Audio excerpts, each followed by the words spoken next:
कोई प्रॉपर्टी आप खरीदने वाले हैं और वह प्रॉपर्टी रीसेल प्रॉपर्टी है, चाहे वह प्लाट है या कोई फ्लैट है या कोई मकान है या कोई दुकान है या कोई कॉमर्शियल कॉम्प्लेक्स है। अगर इस तरीके की कोई प्रॉपर्टी आप खरीदने वाले हैं या खरीदने का विचार बना रहे हैं तो यह वीडियो आप पूरा देखिएगा। यह वीडियो आपके लिए काफ़ी मददगार हो सकता है, क्योंकि रजिस्ट्री के समय जो छोटी छोटी चीज़ें होती हैं वह चीज़ें अक्सर या तो लोग मिस कर देते हैं या भूल जाते हैं, क्योंकि काफ़ी रजिस्ट्री के समय आपाधापी हो जाती है। लोग जल्दी में रहते हैं कि रजिस्ट्री हो जाए, स्टाम्प खरीदा जा चुका है, पेमेंट किया जा चुका है और जल्दी से रजिस्ट्री हो जाए, डीड हमारे हाथ में आ जाए। कहीं ऐसा ना हो कि लेट हो जाए, मुझे कल आना पड़े, आज ना हो पाए, भीड़ हो जाए या सेलर भड़क जाए, सेलर कह दे कि मुझे नहीं बेचना है या आपको कहीं जाना है या उसको जाना है।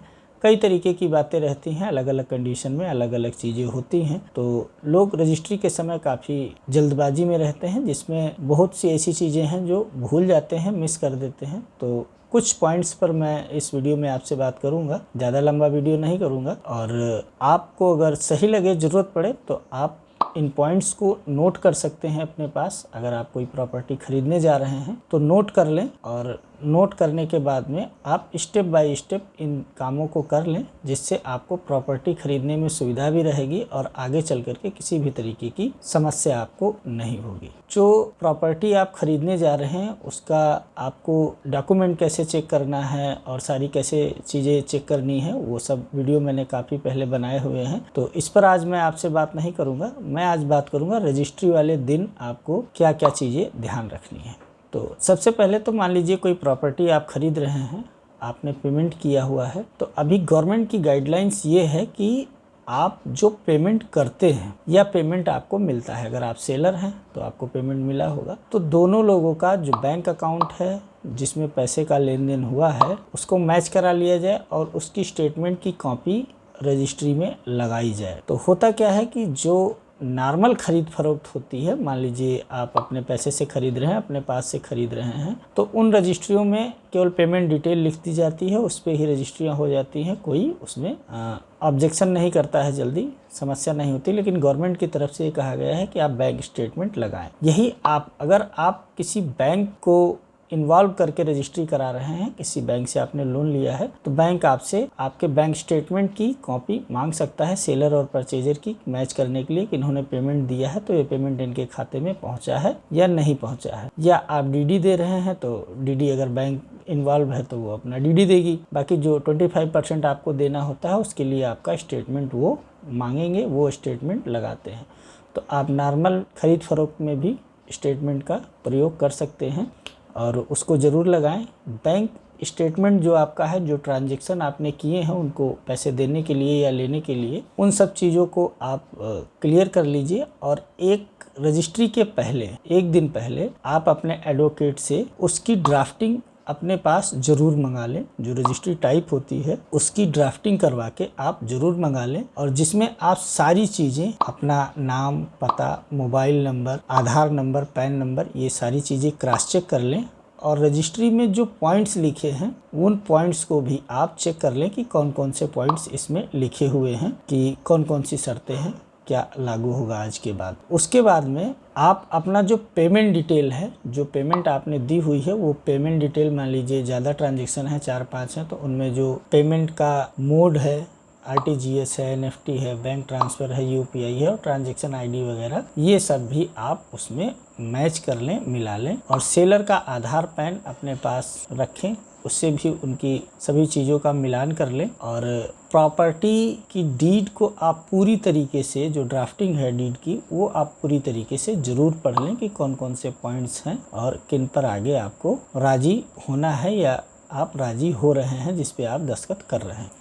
दूसरी बात ये है कि अगर कोई प्रॉपर्टी आप खरीद रहे हैं तो प्रॉपर्टी खरीदते समय आपको उसकी चेन डीड सेलर से ज़रूर ले लेनी है। उन्होंने अगर किसी से प्रॉपर्टी खरीदी थी तो उसके पीछे के डॉक्यूमेंट्स, डीड्स उनके पास हैं अगर, तो वह आप ज़रूर ले लें। और जो आप प्रॉपर्टी खरीद रहे हैं उसके जो डॉक्यूमेंट्स उनके पास हैं वह सब आप ज़रूर ले लें, एक पेपर पर लिख लें। अगर आप सेलर हैं तो आप देते समय एक पेपर पर साइन उनसे करा लें कि भाई ये डॉक्यूमेंट्स हैं, ये डीड है, ये हम आपको दे रहे हैं। चाहे आप नॉर्मल पेपर पर लिख लें या एक 10 रुपये के स्टाम्प पेपर पर भी लिख सकते हैं। ये कोई ज़रूरी नहीं है, लेकिन ये बहुत ज़रूरी है। लिखा पढ़ी में ये ज़रूरी नहीं है कि कोई गाइडलाइंस ऐसी है, लेकिन ये आपकी सेफ्टी के लिए और भविष्य में आपको होने वाली समस्याओं से बचने के लिए बहुत ज़रूरी है। आप पीछे की चेन डीड लेकर के ज़रूर रखें, जिसको फाइल बना करके आप पूरी अपने घर में रखें कि ये पूरा टाइटल है, ये पूरी डीड है कि भाई रजिस्ट्री जो ये प्रॉपर्टी है, ये प्रॉपर्टी कहाँ से चली और आज कहाँ है।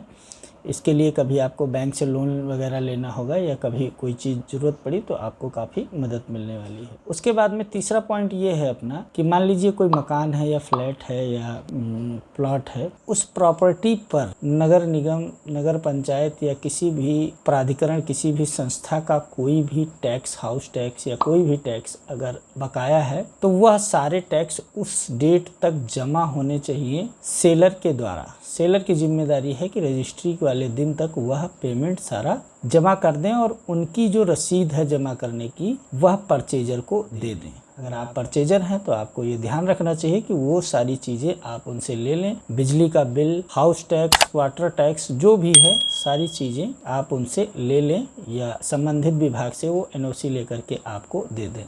अगर कोई उस प्रॉपर्टी पर बैंक लोन चल रहा था, जो सेलर है उन्होंने कोई लोन उस प्रॉपर्टी पर लिया हुआ था और वो लोन अब ख़त्म हो चुका है, तो उसके नो ड्यूज की कॉपी भी ज़रूर आप ले लें, वो भी आप फाइल में लगा करके रख सकते हैं। चौथा पॉइंट है आपका कि विटनेस। रजिस्ट्री में 2 व्यक्ति होते हैं, एक सेलर होता है, एक परचेजर होता है। उसके अलावा 2 व्यक्ति और होते हैं जो विटनेस होते हैं। तो आप कोशिश करें विटनेस आपके हों या एक विटनेस उनका हो, एक विटनेस आपका हो। आप ब्लड रिलेशन में किसी को विटनेस रख सकते हैं, इस पे कोई मनाही नहीं है। आप अगर पत्नी के नाम रजिस्ट्री करा रहे हैं तो पति उसमें विटनेस हो सकता है, या पति के नाम हो रही है तो पत्नी हो सकती है, भाई हो सकता है, कोई भी रिश्तेदार हो सकता है। लेकिन आप ये कोशिश करें कि जो विटनेस आपका है वह आपके ब्लड रिलेशन का ना हो। ध्यान देने वाली ये बात है।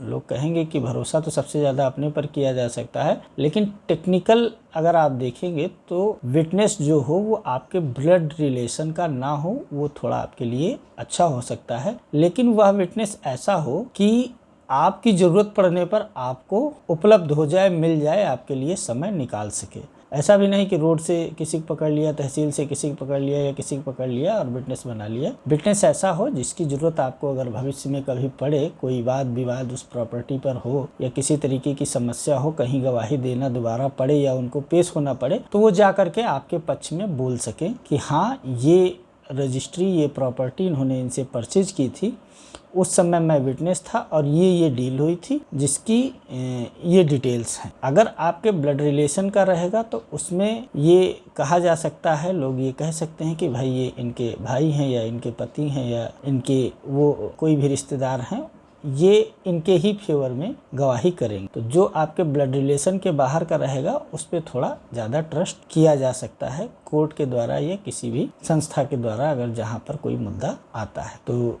ये कुछ पॉइंट्स हैं।